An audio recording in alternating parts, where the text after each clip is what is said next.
Hello and welcome along to the VMTV Rugby Pod. Christmas Day for Alan Quinlan and myself. That will be tomorrow in the Stade de France, or on Thursday I should say. This is what it's all about. The Six Nations 2026 is upon us. And yes, the opening match, Stade de France, DuPont is back. Alan Quinlan's also back in here. Is that a bigger call than Anton starting at 9? Alan, teams are announced. I'm not going to run through them both at the moment. Let's pick Ireland. First up, so many injuries, particularly in the scrum. Backs against the wall, very much. They're going to be really pushed to the collar here. Let's have a quick look. Jimmy Osborne at fullback. Tommy O'Brien, Gary Ringrose, Stuart McAvoy, Stockdale. First start in the Six Nations in a couple of years. Sam Prendergast gets the nod at fly half. Jamison Gibson Park. Lockman, we just chatted off the pod. What an occasion for him. Dan Shane, Thomas Clarkson, Joe McCarthy, Tagburn. Kane Prendergast starts with his brother as well. Josh van der Fleer and Caelan Dars, captain, will go through the bench as you go. Overall, Andy Farrell's hands first. Yeah, well, obviously in the front row it is, and you know that's the biggest challenge for this Irish team. I think that, and probably getting some attacking flair back into the team and continuity, and I suppose getting that bit of zip back into the team. They had some moments, good moments, don't get me wrong, and you know, you think of the Australia game in November, that was probably the high point of the November performances.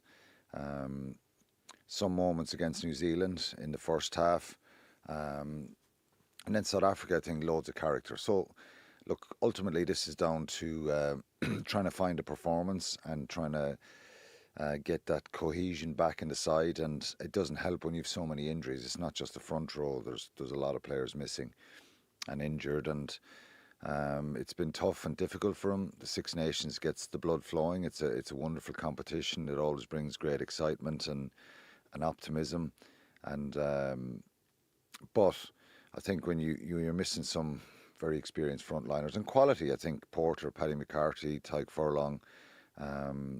It's a big opportunity for Thomas Clarkson and for Jeremy Lockman, and you know, they'll be tested in Paris. I think on the French team, they've gone for Aldegheri, that bit of more experience at tight head.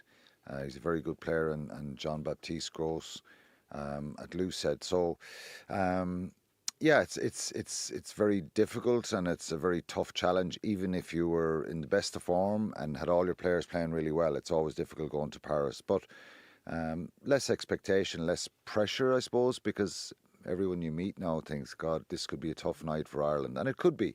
But obviously, we're hopeful that they can find a performance. They've spent a good chunk of time last week in Portugal, and you know, I've been involved in different camps like that in my career, and they can be very beneficial, and you can iron out stuff, and you can, you know, the coaches would have looked back in November, all international coaches would have looked back at their teams and taken the positives and the negatives from November, and if Ireland can find, just the hope is that they can find something at a very high level again, and then you need all your players to play well in the night, because it can be very, very difficult in Paris. But Jacob Stockdale is probably the other big talking point on the left wing instead of James Lowe. We're not hearing any sort of an injury situation, so we think it's a form selection, and it's brilliant for Jacob. Yeah, I think, look, I thought he would have been. I think a lot of people thought maybe he would have went in at full back, and that James Lowe would be starting, but I think it's a big decision as regards rewarding a player in form. And I've said this many times over the years, I'm a fan of Jacob Stockdale in his attack, in his ability, in his talent, in his kicking game.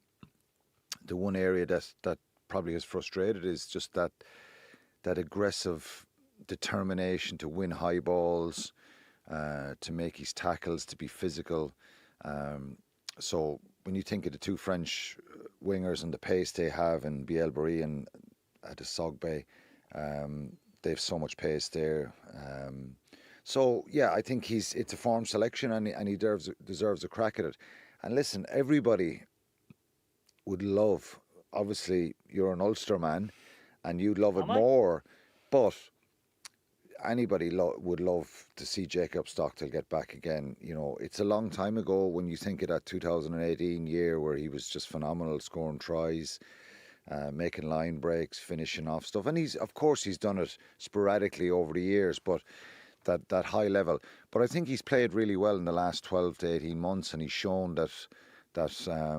he's shown improvements in those areas I mentioned. Every player has certain weaknesses, and he just needs to be, you know, when you have an attacking flair player like that, and he's a finisher, and he can make line breaks and offloads and kick really well, he has to do the brass tacks well, and you get punished in international rugby. And you know, if there's a box kick put up by Jamison Gibson Park and it's a 50-50, he's got to make sure that it's a 50-50 challenge, that, you know, he's given everything he can, because the opposite player will be, and that he's not given 30%, if you understand what I mean by that. Yeah. And that's what's required, because one of those challenges can win or lose you the game, or they can turn a game, they can lift the players around you. I'm not saying it's defining, because it could be defining if he scores a try and makes a line break, and you know, wingers, you want them scoring tries when they get opportunities. But it's that brass tacks and making these tackles, making good reads when France will be putting on pressure and stuff like that. I think, we have great pace in the other wing in Tommy O'Brien, and I think Jamie Osborne hasn't played since the Japan game in November when he injured his shoulder. He's a very, very good player. So, look, I think if they were to buy into maybe all the injuries and use it as an excuse, I know Andy Farrell won't, and I think that's probably as part of a camp situation last week, Stuart, I think a lot of it would be getting the mindset right. He was always about adversity. This is probably the biggest bit he's faced with his team, Andy Farrell. If we go into history, yes, they're very different sides over the last number of years. They've always started pretty well in the Six Nations, so that gives them hope, I would say. More than that, maybe, Alan. But are you nervous? Excited? What's the Alan Quinlan saying we here don't for this? we don't know where the team are at, because, in a sense of we know they have a bit. They'll win 15-5 or lose 40 points to 10? No, I think you never want to lose by a big score like that, because even in the South African game in November, I think you can be proud of the effort, and you want to be proud of your effort as a team and as supporters as well, and kind of go, that's stuff to build on. But if you're getting found out in scrum, in set piece, and you're getting cut open defensively, you know, they're bigger problems to fix. I think if you have your fundamentals, and look, any pundit talking about this, or ex-player, and on either side will be talking about the set piece. And, you know, France are a strong mauling team. The scrum is like, you know, a religion there. It's so important to them. It always has been. And we are on the back of getting annihilated in the scrum by South Africa in November. So there'll be a bit of scar tissue there. And if Ireland can get that part of it right, I think we have, you know, some really good players. And the hope, as I said, is that they'll step up to the plate here, and you know, maybe, you know, France they beat Wales 43-0 in that first game last year in Paris. And look, it's nothing changes here, Stuart. If they get their tails up, as always, France, and get the crowd behind them and get a flow to their game, they can be very, very dangerous. So look, it's something that the adversity piece that you're talking about, you know, I've said this a few times over the years, he's someone, and it's proven that he can lift people, Andy Farrell, and he can create that bit of inspiration that's needed. And so they're going into the game, and won't be under any illusions. They know that they're missing players. It can go two ways. It can galvanise people, or it can create a little bit of doubt.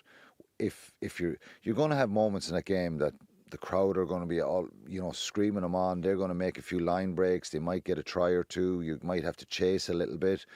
But I think the important parts of this game are trying to get in a bit of stability, and I don't think we'll be found wanting from a physical point of view and from a work rate point of view, and But they've got to be shrewd and they've got to be strong. Execution and skill You've got to level, be strong obviously. defensively, because it's always, even playing the club games when I played with Munster, you've got to hang on sometimes in France, and that's never changed. So there's going to be a wave of pressure, and they're kind of defining moments in a game.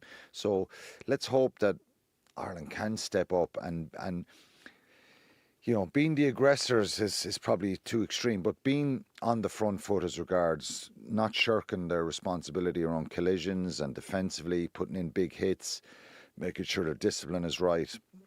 Every team kind of has those strategies and structures as the basics, but if Ireland can get that stuff right, I think they could cause some problems. But there's a couple of superstars in that team. I mentioned the two wingers; they're phenomenal. Big circle around Jalibert. Yeah, if he's the informed player in the top he is, 14. yeah, But he can is. he lift it up? You'd Yeah, expect he can. yeah, you can, but the French pack isn't the pack of forwards that, they've left Miafu on the bench, so they're obviously looking at bringing that power and that size on. They have some brilliant players, Jalan Novak is on the Shadid. bench too. Yeah, Movak. Yeah, of course. Yeah, they're two hookers of Marchand and Movak have been world class for a number of years, and at such a high level. So they've loads of quality. Flamont is a bit of a loss to them because he runs their line out really well. Olivon is got back into form, and he's going to be in the second row. And yeah, Jagu is a live wire in the back row. Goulard. So they have power in Goulard, and but yeah, I think Ireland, they're rightly so, they're the underdog. So let's see if they can respond and find something. You talked there a lot, and the word in capital letters I think was defence.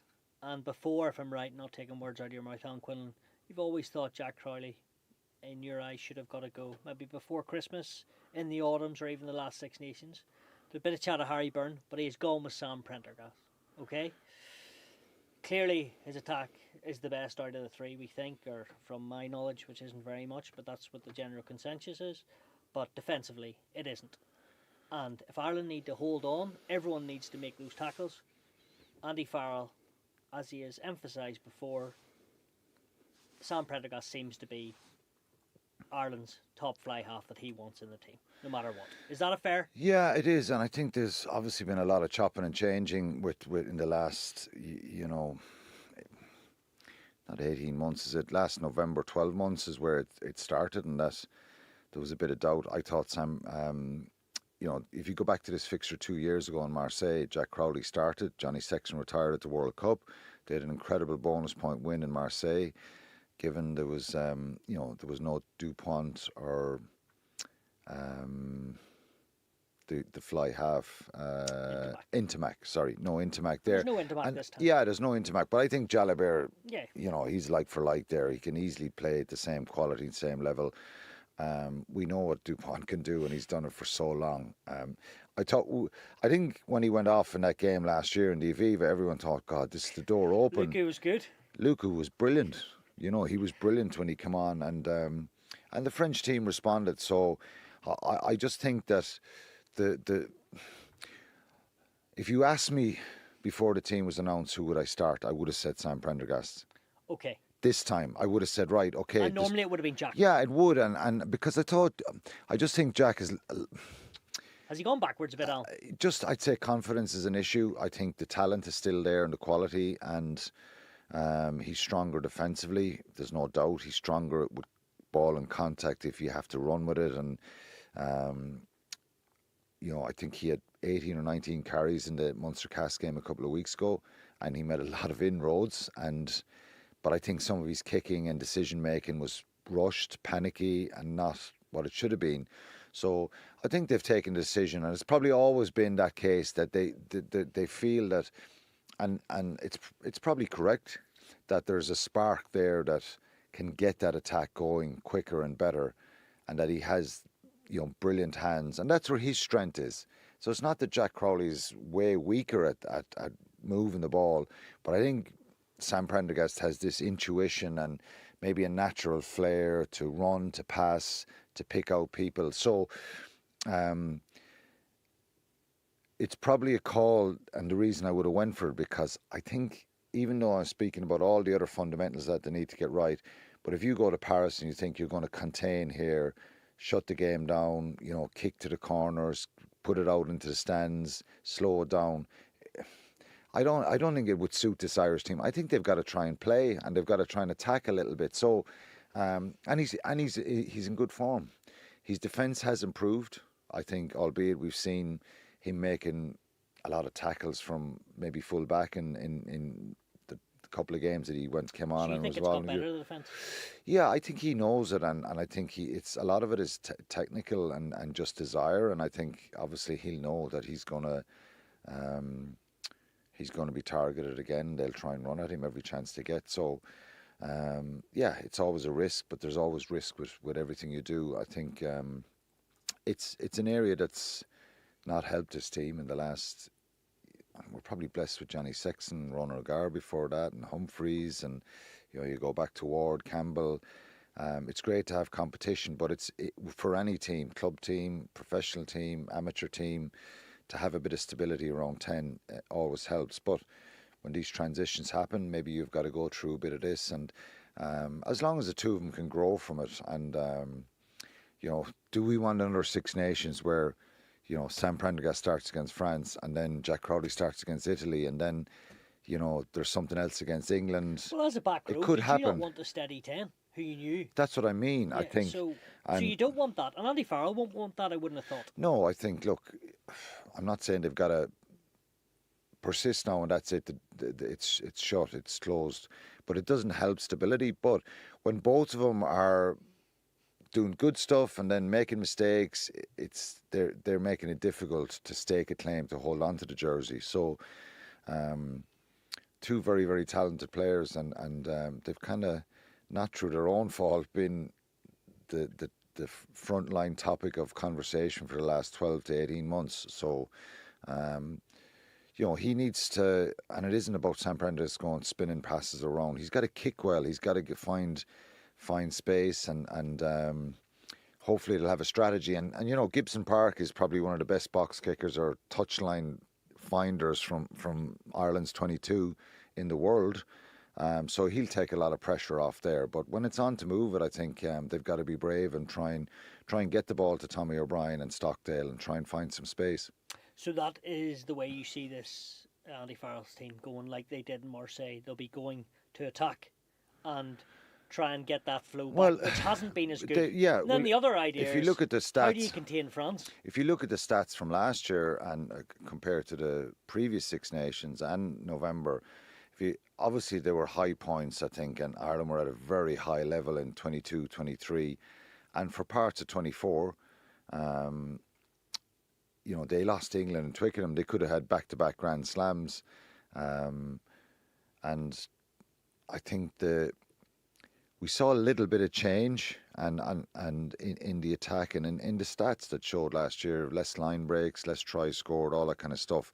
And it probably more so happened a little bit from the previous November 24, where that little bit of spark seemed to be dwindling a little bit. We've probably seen a shift in the way they've played last year. Not necessarily kicking more, but not actually looking to move the ball when sometimes it was on. Okay. More conservative? A little bit more conservative. I'm trying to get from their own half into the opposition half quicker. Now, for me saying that, the stats and the figures will show that the effectiveness of that, and you save energy, you don't mess around your own half, you don't risk giving away penalties, turning the ball over, opposition kicking into the corner and you having to defend for long periods then, or maybe conceding scores. So kicking is fine, but I think kicking to try and retain the ball or get it back is probably it's going to be a very important part of it as well. So just shrewder kicking and better execution, I think, is fine. And France, over the years, their kicking game is very high. The numbers, they kick a lot and they squeeze the life out of opposition when they get into those attack zones, and they have the power and maybe a bit of flair. And of course, you look at Ireland box kicked brilliantly last year. At one point, there was a collision on the 22 in France's 22, close to the touchline. Ramos actually picked the ball up, had a little snipe up the touchline, was about to get tackled, put in a small little grubber. Ireland gathered it, and then France counter-rucked them, and then they flashed the ball wide, and Biel Barry kicks in behind, scores a try. So France are always capable of that. So Ireland actually did a lot right there, bar getting way lower in the breakdown. And then that period of time, France scored a couple of quick tries, and the game was just, it was gone from Ireland. They were chasing then, and they responded well. But when you think Dan Sheehan comes out after half time, scores a try and puts Ireland in front, you thought, this is good. So you can never switch off with France, and I think they have a lot of flair. They're Debortier in the centre, Nicolas Debortier. I remember doing the 20s a few years ago with him, and he's 22 or 3. He's very exciting. Ramos kicks everything. Yeah, so they have a lot of attacking. Like, I think they know no other way really, particularly the wingers and the 13. Quite good. He's not bad. So, yeah, and they have a very kind of mobile Jelange, Jegu and Francois Crowe in the back row are very dynamic players. They're busy. They're non-stop at it. So you've got to be very, very aware at every breakdown. They're going to be counter-ruck and trying to turn ball over. I don't think the two props for France are the strongest. Okay. So there's a chance? Well, that might enable Ireland to get stability around the scrum. Look, if because everyone is thinking after Antonio, South Africa and the injuries aren't in the very much reversing. Well, I think down the Stade de France, but you think they could get parity? Antonio's power and ability to, cause major problems, I think, would have been very apparent if he was playing. So, look, France had their own thoughts are with him, of course. Yeah, of course. Yeah, what a lovely fella, a gentleman, such a brilliant player. But I think they had their problems with South Africa as well in the scrum, and Montagna was the Clermont loose or tight head, very young. He had all sorts of issues as well against South Africa. So I think Aldegheri, very, very good player and a very strong scrummager, but I don't know if he's a destructive scrummager. So there might be a little gap, who knows? But I think, look, ultimately, they'll be really trying to go after. If Ireland get a bit of parity in the scrum, well then that's one thing that... Game on? I don't know if it's game on. I think our line-out's an issue, and it has been a worry as well. And I think given the odd positive. But I think that leads us on to Kane Prendergast selection. Yeah, okay. So that's the other big call, isn't it? That people. So Stockdale was obviously in the mix, but Prendergast did. You're right. I don't think too many. Slightly. I don't think too many of the journalists were writing at the start of the week when they were picking teams saying that Kane Prendergast was going to start. We thought that James Ryan would start in the second row with Joe McCarthy, and that Tyburn would be in the back row, and that maybe you might see. Do you like the call? He's a very talented, athletic, quick, dynamic player, and I think it is a brave call, and I think it's a call that. What are the negatives with it? Probably a little bit of inexperience at that level. Okay. I know he's played a few times, he's been involved. So again, Paris is a different kettle of fish. Am I worried that he's not? That he's won't be physically up for it? No, but I just think. Could he make a few line breaks? Absolutely. He's an incredible athlete. He's probably the best line-out forward that's a back row line-out forward that's available. And outside of Ryan Baird, I think, Izuchuku is really good line-out forward as well, and he could play in the back row. But I think Prendergast has been in and around the squad for a couple of years. He's so quick and explosive, and he could probably offer some attack in the wider channels. So I think it's a big call and it's a great opportunity for him. And am I worried about him? No. I think I'd love to see him, have a big performance. And I think it's one that kind of blindsided people a little. Not that his ability is not good enough, but just that we expected, like I said, that Byrne would be in the back row and James Ryan would start it. And I think the strategy to keep James Ryan, Jack Conan and Nick Timoney as your kind of three loose second row, back row players, I think the three of them coming on together could possibly bring a great kind of impetus of energy, experience, toughness. That's a good point there, Alan. And kind of aggression, and maybe, if Ireland were, in a position. Look, it's always risk. Benches are always, if this works this way, And they're it's a a huge great part call. of the game now. Yeah, they are, and so I think they've got to get their line out right, and we've probably struggled at times with and again, it's winning the ball at the front with Joe McCarthy is fine, but I think we need to try, and that's maybe why Prendergast will give you some options on shorter lineouts and trying to win a bit of middle and tail. So, yeah, it's a very good selection, I think, and I think it's one that's a brave one. And Andy Farrell has probably been questioned about, well, why didn't he pick this guy, and why isn't there more guys in the squad? I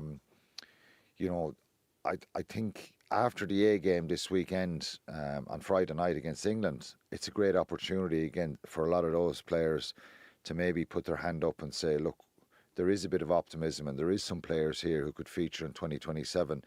But I think Kane Prendergast is a good call, yeah. Last one on this, because we're keeping these shorter, these pods, which is always good. Scrum, line out, attack, defence. There's one word here, underlined on. Discipline. Yeah. No words over the last year how poor it's been compared to what it was previously.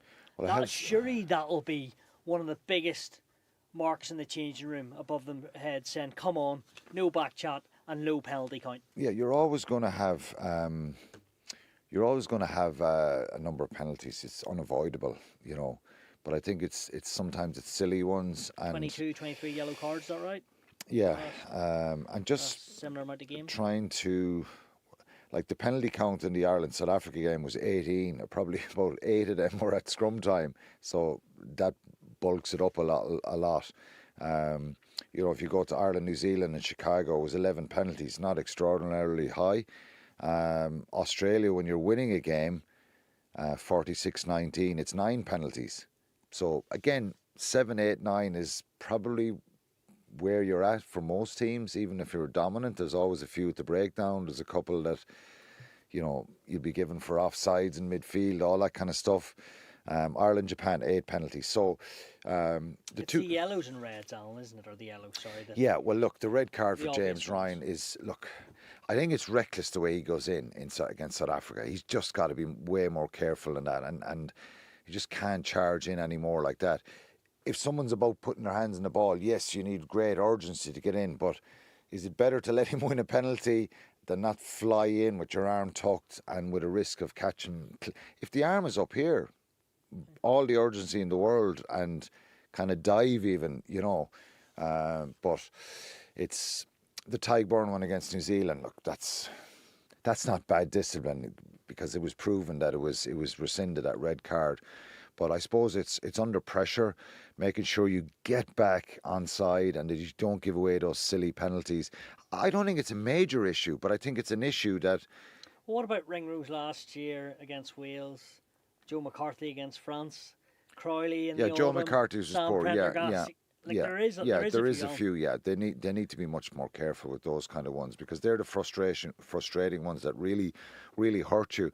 But a way of avoiding that is trying to hold on to the ball longer yourself, and then you're the one that's trying to, even if you're outfield, that you're building phase, you're attacking, and that you're kind of more dominant with possession. And that was Ireland's big strength in 22, 23, and for good part of 24 as well. When you think they went to South Africa and won that second test on the back of winning a Six Nations after, really disappointing, World Cup. They've got to get back to those levels. And look, Joe Schmidt in his time here when Ireland were incredibly difficult to beat, and they won that Grand Slam in 2018 in Twickenham. They won a series in Australia. They beat New Zealand in November. Did he get World Coach of the Year and Johnny Sexton's World Player of the Year? Sounds about right. Obviously the World Cup in Japan wasn't good, and it was England came in February or 2019 and beat Ireland in Dublin. That was the start of a really poor year. But I think one of the hallmarks of Joe Schmidt's teams previous to that and the Irish teams that won championships before that were discipline. And he was so big in it. He was so big on keeping that penalty count really low. And it was well renowned and people, I heard stories about Joe doing video sessions and actually saying to players, that could have been a penalty there. You were offside, your foot was a half up over the ruck, the referee could have pinged you. So he would pick out instances in the video sessions that weren't penalised and saying that that's poor discipline to me, that you're half a yard offside, or your hand was in the ruck, or your angle into the breakdown was wrong. So he would pick loads of examples, and it was a massive focus on them. So all this stuff would have come up, because it's not a coincidence, Stuart, that Caelan Doris spoke about discipline, Andy Farrell spoke about discipline, and Caelan Doris, I thought it was really intriguing. He said in the launch to me, and he more or less said it was responsibility, his discipline as well. And Caelan Doris probably, we haven't seen the dominant wins and penalties from him, and I think he's incredibly honest. I think we need to see him back playing brilliantly at that world-class level again. He has that ability, but he needs his teammates to go with him, and then they need to have good discipline and make sure you get the referee on side. All these decisions are always not going to be perfect. Some of them are interpretations, particularly around scrums and breakdowns at times. But there's a lot of voices and there's a lot of people questioning decisions, and I think Caelan Doris needs to manage that better himself. And again, he's admitted that, because he's not an aggressive kind of shouting in your face scenario, but he's probably questioning a lot of things that he just needs to pick his moments. There's certainly moments in a game where you have to go to the referee and say, I'm not happy with that, one of my players, I think that's a high shot, or they've shot out of the line, they're offside, they've stopped a try. Of course, you've got to have that debate. But it's a big part of it, really, yes. And I think if you go, I guarantee you, Stuart, if Ireland were to go and do the unthinkable at this stage, and that's what it is, and go and win in Paris, if they were, which is unlikely, I guarantee you their penalty count would be low if they were to do that. Yeah, it would be. And sometimes there's penalties that are unavoidable, that there is situations where you get ahead and the opposition are chasing, and there's a few penalties for offside midfield and things that are very marginal calls, but they tend to happen. But yeah, if Ireland to get a result in Paris, they need 8 and 9 out of 10 performances from all the players, and they need really good discipline. That still doesn't guarantee it, because you're playing against a team here that their natural instinct is, and their ability and their X factor with some of those backs is just off the charts. Yeah. Well, you've teed it up nicely. We've got a couple of minutes now in the other two games. England have picked their team against Wales on Saturday, and also it's Rome for Scotland against Italy. Fancy England as favourites for this title? I've got to go back to my sheets here again. Do I fancy England? Yeah, I do. I think they're as good as everyone's making them out. I think they have a serious ability to dominate games. They have power, pace, flair. Sometimes they're not the most attractive team in a sense of the way they play, but they can squeeze the life out of you. And a lot of depth too. They have, yeah, and they've young, enthusiastic, powerful players who can cause problems for you. I think their back row, Guy Pepper, Earl, Underhill, Curry, these guys, they're dominant forces and they're explosive, and they caused New Zealand problems. I think people kind of took notice of that one in November, even though it wasn't the best All Black side. They had moments of vulnerability against Argentina and Australia, so it wasn't completely perfect. But I think, look, with all due respect to Wales, I hope it's not 40 points. No, I think Wales will be better this year. I think they will have grown. I like Steve Tandy, and I think he'll give them a lift. I agree with you. I think they'll be slightly better. Yeah, they can.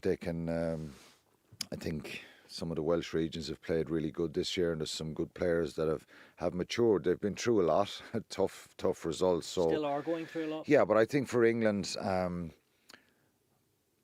it was strange that Steve Borthwick in his interview was referenced without being asked directly about that last game in Paris against France, and that championships are won on the last day. So I think that game will come down to a championship decider between England and France, and it depends what kind of way England play, but they're well capable of winning a championship and possibly a Grand Slam in Paris on the last day. Scotland, Italy. Is this the year, Alan Quinlan? Do we have to go back to late 1990s when Scotland won it? Won the championship or won a game? No, won the championship under Gregor Townsend. Oh, well, Scotland, yeah. Oh, Scotland, yeah. Well, on the basis of what we've seen with if no injuries with and it's their best squad, yeah, but maybe you're looking at me to say they have no, to beat Ireland first. No, it's been a long time. We've said it a lot, and the reality here is Ireland they'll come to Dublin in the last game. And they'll fancy their chances. Maybe Steve Borthwick needs to realise the championship decider could be in Dublin between Scotland and Ireland. No, but look, it's repetitive stuff that we're saying about Scotland for a number of years, that when they can play for 10 or 15 minutes and be scintillating and breathtaking, and then they have this ability to become porous in defence, make multiple mistakes, and just drop off a level. Is their front five good enough? Some of it is down to that power and that front five and that quality. I think their back line now is at a level that's extremely high, and that was reflected in the line selection. So, and they seem to just have England's number for the last couple of years and can get results and cause them awful trouble. For some reason, Ireland seem to have their number, because even Ireland going to Murrayfield last year, I thought this is the one Ireland could lose very easily, and that first half performance, probably the first 30 minutes for Ireland was outstanding. Yeah, it was clinical. And they'd done enough to kind of put Scotland away. I know Duhan van der Merwe scores just before half time, but they got another couple of scores, and it ended up being quite comfortable for Ireland in Murrayfield. So Scotland again, yeah, you just never know. Equally, Italy beat Australia. Yeah, I think Italy it will definitely cause teams problems, and they have an ability to do that. They have some really, really good players, but realistically, the kind of battle for the wooden spoon is between Italy and Wales. Scotland and Ireland are in the next tier, and then England and France are in the top tier. So, but so pick your six. Pick my six. In order.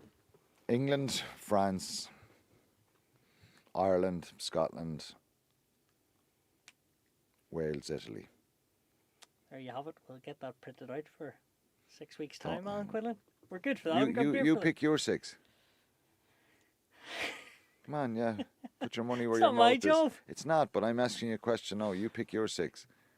And get the listeners to kind of send messages in with their why six. Not?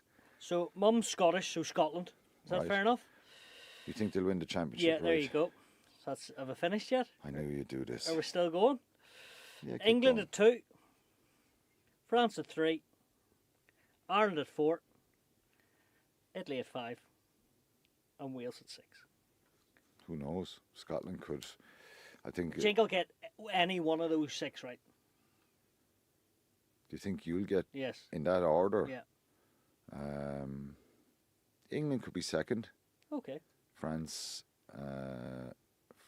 could win the championship very easily, and they could win. Third. They could possibly. I know, but England, right? England. So that's what I'm saying. France could be. Is that absolutely ridiculous? Or you like fair? No, it's not ridiculous. Okay. I think Scotland.